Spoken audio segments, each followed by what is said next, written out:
I'm so mixed about this episode. I'm so mixed about this episode. I get an entire episode around Best Girl Karane, and it's not even her. Like, it's literally an entire episode of Kadane not being Kadane. But it's still great because it's a lot of great shots and cute shots of Kadane, who's best girl, like I said before. And yes, her giving into all of her desires, mostly around Hakari. Her just giving into everything that she's ever wanted about Hakari that she couldn't express. I want to grab those. It feels good. I want to be touched. All that stuff. It's really fantastic. In the end, it kind of turns to a thing about her finally being able to express herself. That's really what it is. The whole concept here is her fears around being left behind because she can't express herself. And the more that she falls in love with Renthro, like she says, the more I can't express myself. It still ends up being very cute in the end, and very interesting that it looks like it's going to be 2 episodes of it. It kind of feels like they're doing the same thing they did with Hakari in the first season, where technically in the first season it was around Hakari and introducing Hahari. It was really, yes, again, around mostly Hakari. And so it looks like they're doing that kind of too, because again, like they mentioned in this episode, if we forget, those are the first 2. Those are the first main 2 that, yes, in most cases seem to be most of the focus of most of the episodes. It really does seem, despite the fact this whole thing is about him building a massive harem, yes, technically these 2 are at the core. They're the one that kind of serves the most. And yes, most of that is around Karane being the straight man to all the situations. I love how they finally point that out again. She's the straight man in all the situations, and Hakari is typically the thirst. She's always there trying to create some sort of thirst. But anyways, let's get into the episode proper, opening up with, yes, Karane having a nightmare. I really love this little bit, even though I thought at first it was going to be from Renthro's perspective. I thought he was going to go through each of the girls and have kind of this realization that, yes, he's got a lot of girlfriends now, and he doesn't really have all the time and ability to sort of, please them all fully. He has to kind of deviate around. And right here, I thought that was going to be the case. I was like, okay, we're going to go through each of the girls and have them do this whole thing. No, it's just Kadane. It's literally just Kadane. She fears that she can't express herself properly, and it's pushing him away. And we see that as, she joins everybody else. Everybody else is having fun. They have sumo wrestling over here. We have knitting over here, super cute. And then she's over here just basically going, I can't join in because I want to push back. My innate nature is to push back. I can't accept things. I always push things away. I kind of wonder if they'll eventually actually get into an actual story beat.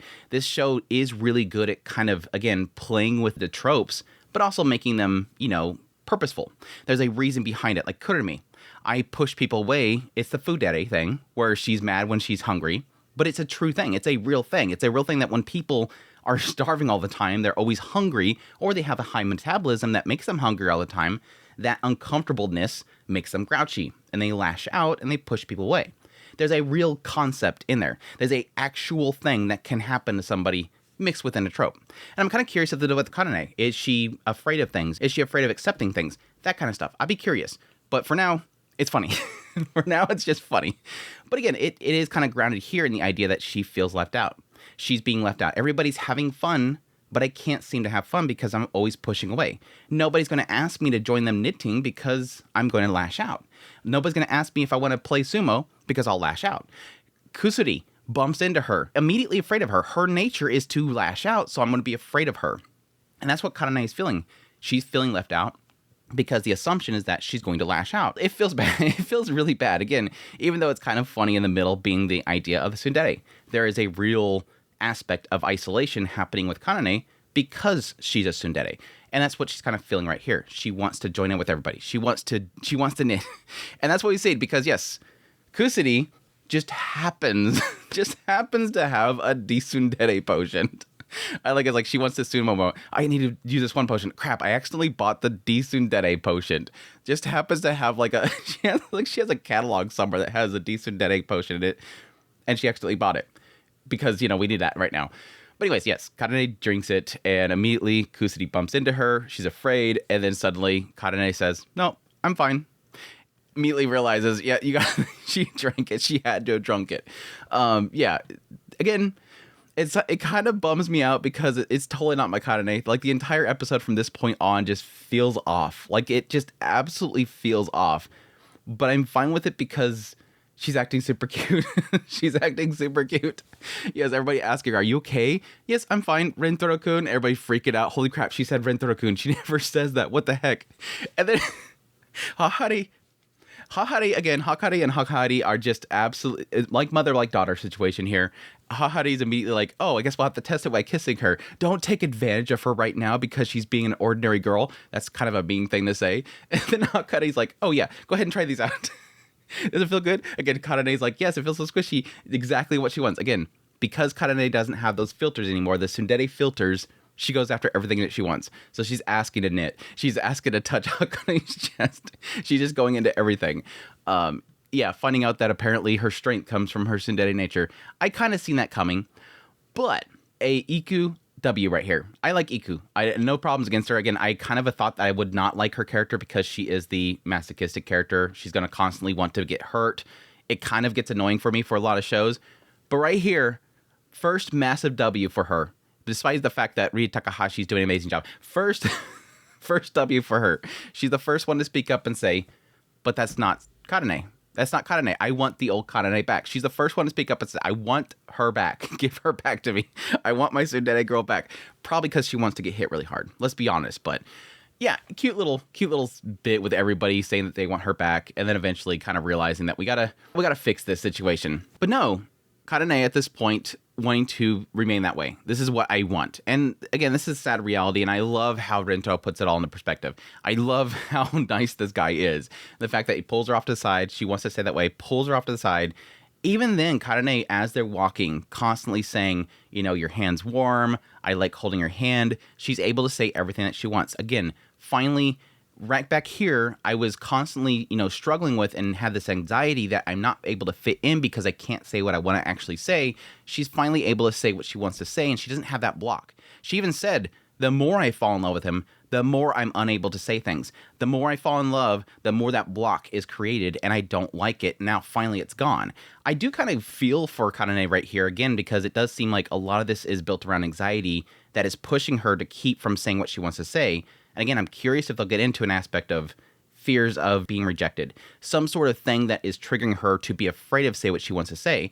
And right here, she's finally able to say it. It just all comes out. And I'm finally able to express myself. I don't want to lose that.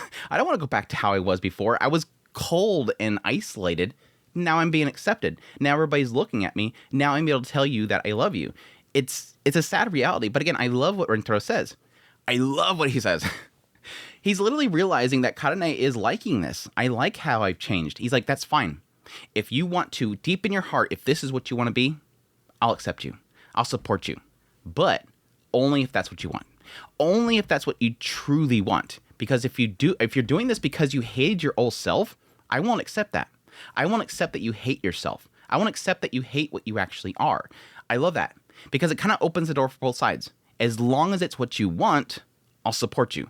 But if it's not really what you want, I'm not going to help you go down a route that's going to make you miserable. Such a good boy. Renthro is such a good boy. That whole scene was beautiful. Karane just absolutely flustered with herself and upset and struggling over it. Finally, the tears in the eyes saying, I want to be what you love. I want to be exactly what you wanted. That kind of thing. Which again, it was what she really was. And again, it kind of touches a lot into the first episode. It touched in that first story about Hyakkano and Karane both being the first ones. I chose you because that's how you were. That's exactly what I liked. You're cold and you're rough and around the edges and you push back a lot. That's exactly what I liked. I don't need you to be like everybody else. And again, that sort of is what they're touching on with this episode because, again, at the beginning moments, she's looking at everybody else and they're doing things. I want to be in that group. I want to be that. I want to be just like everybody else. I want to accept all this stuff. I want to do this thing. So I'm going to take this potion that makes me like everybody else. And Renthro right here saying, you don't have to be what everybody else is. You don't have to change yourself for that sake. I like what you were. That's what I fell in love with.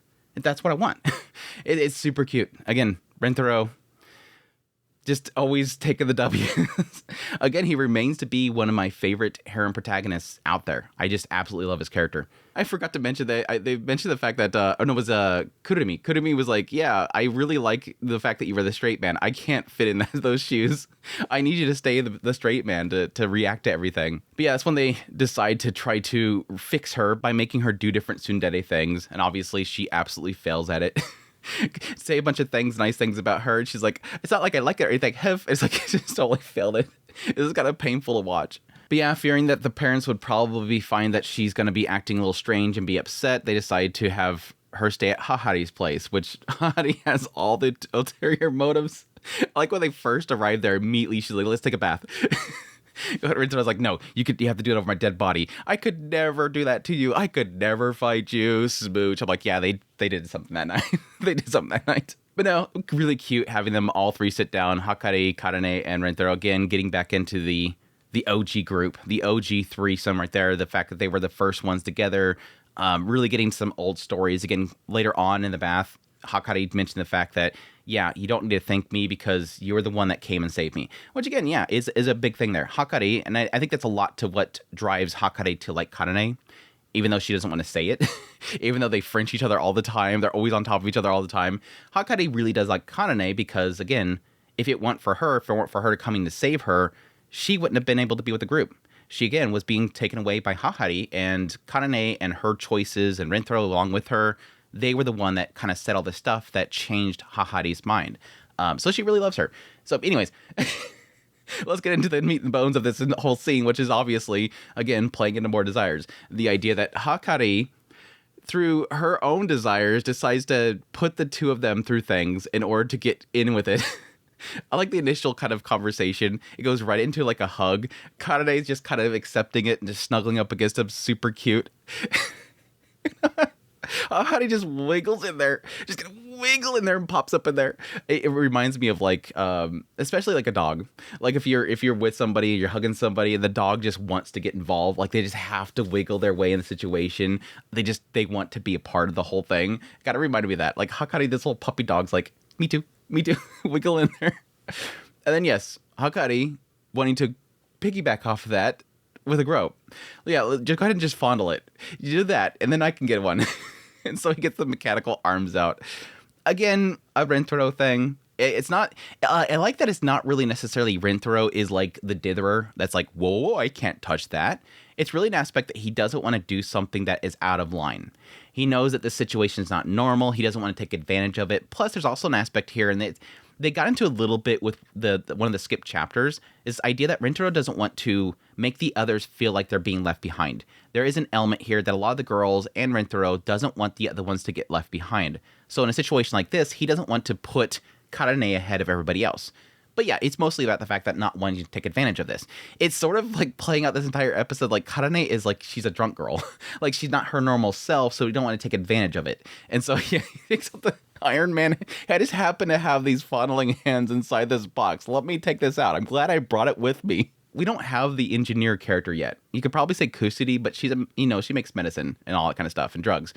We don't have a mechanical one yet. I'm surprised we don't yet. But yes, take that out. Goes at it. Karane absolutely loves it. She's totally into it. Hakkari's like, you're acting like a girl. And he's like, she's actually a girl. And she's like, well, I guess I'll have to show you how it's done. That's counter to what you just said. You just said that she acted like a girl. And now you're like, I want to show you it's done.